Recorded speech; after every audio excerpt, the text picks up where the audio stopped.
Zdravo ljudi i dobrodošli u moj novi video i danas ću vam pokazati moju Lego kreaciju, bolničko vozilo i bolnički helikopter. Prvo ću vam pokazati bolnički helikopter.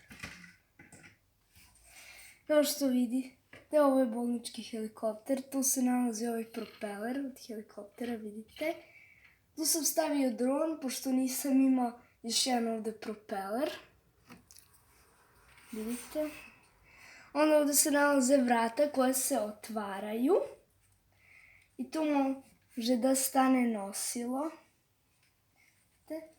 Onda ovdje napred se nalazi bolnički znak. Inače imao sam dva ovakva bolnička znaka. Hteo sam da bude jedan ovdje, a drugi tu. Ali ipak sam hteo da bude i ovdje na krovu od bolničkog vozila. Pa sam eto stavio ovdje. Tu unutra se nalazi volan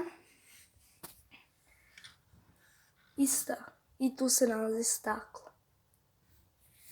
A sad ću da vam pokažem bolnička kola.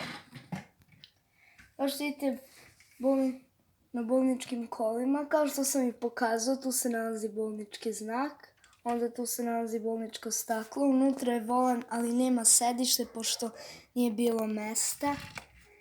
Nisam imao još jednu ovakvu, pa sam eto stavio ovdje prozore.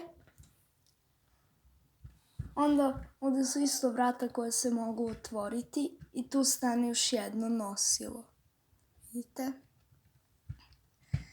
I tu se na kraju nalaze bolnička svetla, vidite? I tu. I to je to. Hvala što ste gledali ovaj video. Ako vam se video sviđa, lajkujte i zapratite me. A do tada zdravo i doviđenja.